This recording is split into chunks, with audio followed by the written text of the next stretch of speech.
தக்காளி நல்லா வதங்கி வெங்காயம் நல்லா வதங்கிடுச்சு. இப்போ தக்காளி போடணும்.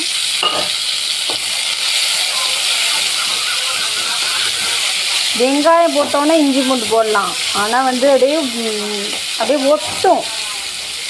அதனால் தக்காளி நல்லா வெந்தோடனே அப்போ இஞ்சி பூண்டு பேஸ்ட் போடலாம். இது நல்லா தக்காளி இதாகட்டுங்க. தக்காளி நல்லா கொஞ்சம் குழையட்டும். தக்காளி நல்லா குழஞ்சிட்டுங்க. இங்கே இருங்க இஞ்சி பூண்டு பேஸ்ட்டு இது மாதிரி குறைன்னு நறுபுறுன்னு அப்படி அடிச்சுக்கணும். இப்போ அதை போடுவோம்.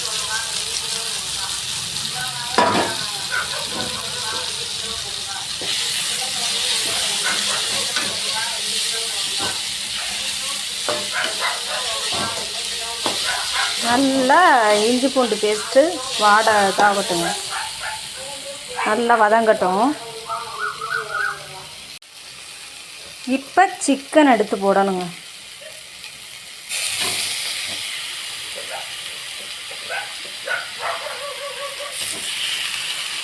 நல்லா சிக்கனை எலுமிச்சை பழம் புழிஞ்சு ஊற்றி கழுவி நல்லா சுத்தமாக கழுவி வச்சுருக்காங்க. கொஞ்சம் மஞ்சள்தூள் போட்டு கழுவிக்கணும்.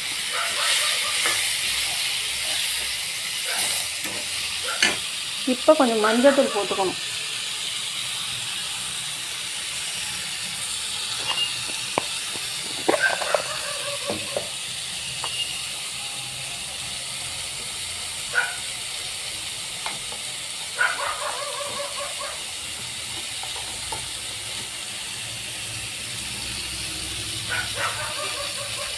மஞ்சத்தூள்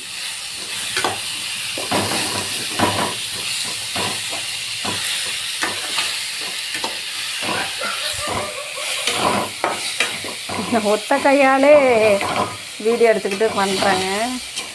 என்னடா அது இப்படி போட்டு ஆட்டி எடுக்கிறான்னு நினைக்காதீங்க. நான் ஒத்த கையால் வச்சுக்கிட்டு எடுக்கிறேங்க. எனக்கு எடுக்கிறதுக்கெல்லாம் ஆள் இல்லை. இது நல்லா வதங்கட்டுங்க.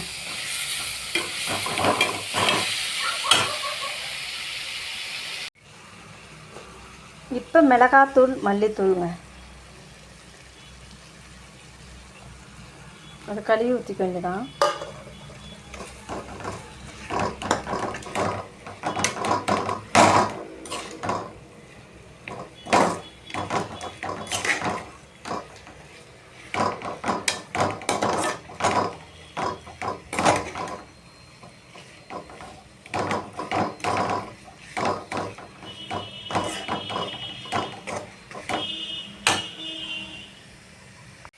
இப்போ உப்புங்க.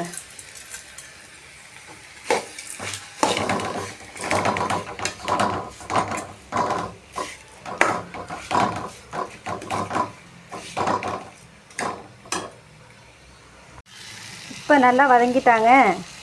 கொஞ்சோண்டு தண்ணி, கைனி தண்ணி கொஞ்சமாக அப்படியே பரட்டல் மாதிரி.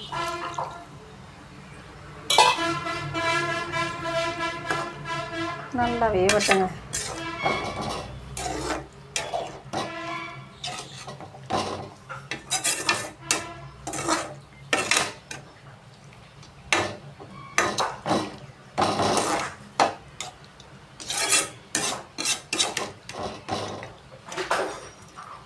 நல்லா வேவட்டுங்க.